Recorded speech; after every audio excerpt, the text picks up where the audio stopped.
Hello friends, आप लोग का स्वागत है मेरे इस चैनल में। आज मैं फिर से एक कहानी के साथ आया हूँ और यह कहानी बहुत ही डरावनी होने वाली है। इस कहानी का नाम है सिरकटा भूत, जो आप लोगों को काफ़ी एंटरटेन करेगी। तो आइए कहानी शुरू करते हैं।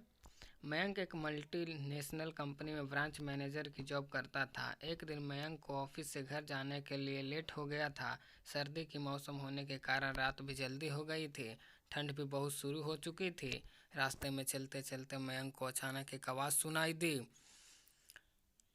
रुक जाओ। मयंक वहीं पर ही रुक गया और पीछे मुड़ के देखा, लेकिन पीछे कोई भी नहीं था। फिर से वही आवाज़ सुनाई दी, सामने देखो। जैसे ही मयंक ने सामने देखा तो उसे ज़मीन पर कुछ चमकती हुई चीज़ दिखाई दी। मयंक दौड़ के उस चीज़ के पास गया और देखा तो यह कोई साधारण चीज़ नहीं थी, बल्कि यह एक चमकता हुआ हीरा था। उसने वह हीरा अपने हाथ में लिया। उसकी चमक देखकर मयंक की खुशी का पार ना रहा। लेकिन मयंक को कहाँ पता था यह कोई साधारण है या नहीं, बल्कि यह एक मायावी हीरा है। अचानक उस हीरे में से आवाज़ आई, अगर तुम्हें और हीरे चाहिए तो इस ज़मीन को खोदो।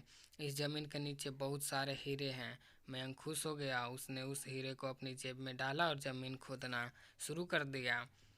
करीबन 2 फीट खुदाई करने के बाद अचानक मयंक डर के मारे चिल्लाने लगा। इसके कारण उसका संतुलन खो गया और ज़मीन पर गिर पड़ा, क्योंकि उस गड्ढे में से हीरे मोती नहीं बल्कि किसी इंसान का कटा हुआ सर मिला।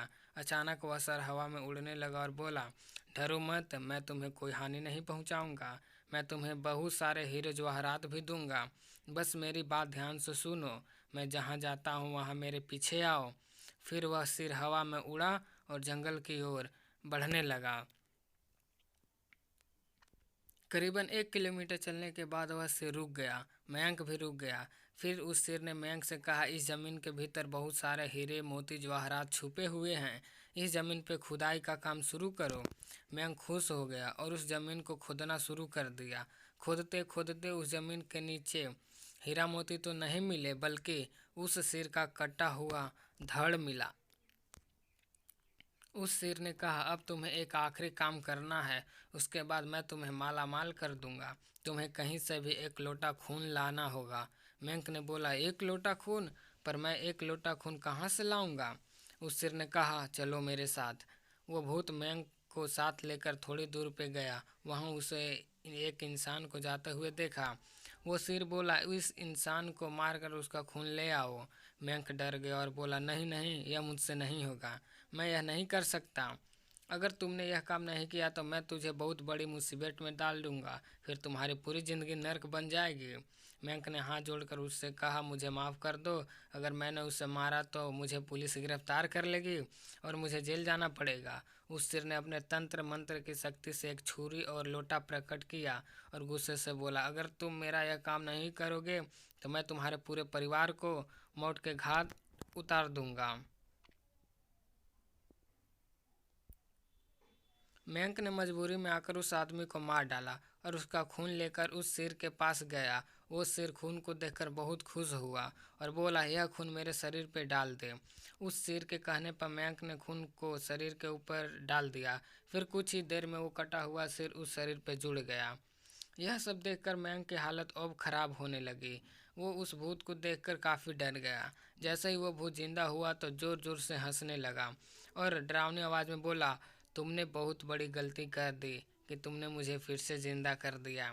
अब मैं सिर्फ तुम्हें ही नहीं बल्कि इस शहर को मौत के घाट उतार दूंगा। डर के मारे मयंक के मुंह से आवाज़ भी नहीं निकल रही थी। वो अपनी जान बचाने के लिए वहां से दौड़ा, लेकिन उस भूत ने छलांग लगाकर मयंक को ज़मीन पर गिरा दिया और बोला, मुझे बहुत भूख लगी है, अब मैं तुम्हारा मांस खाऊंगा। जैसे ही उस भूत ने मांस खाने के लिए आगे बढ़ा कि तुरंत ही उसका सिर धड़ से अलग हो गया। मयंक समझ नहीं पाया कि आखिर यह चमत्कार हुआ कैसे। जब मयंक ने पीछे मुड़कर देखा तो एक अघोरी बाबा खड़े थे। उस अघोरी बाबा ने कहा, अगर तुम उस आदमी को मारकर उसका खून ले जा रहे थे तभी मैंने देख लिया था और समझ गया था कि कुछ तो बुरा होने वाला है। इसलिए मैं तुम्हारे पीछे पीछे यहाँ तक चला आया और मैंने अपनी मंत्र की शक्ति से उस भूत को फिर से मार दिया। अब तुम निश्चित होकर अपने घर जाओ। अब तुम पर कोई खतरा नहीं है। आज भी मयंक उस बात को याद करता है तो उसकी रूह तक कांपने लगती है। तो दोस्तों ये कहानी यहीं पे समाप्त होती है। अगर कहानी अच्छी लगी हो तो कमेंट करें। धन्यवाद।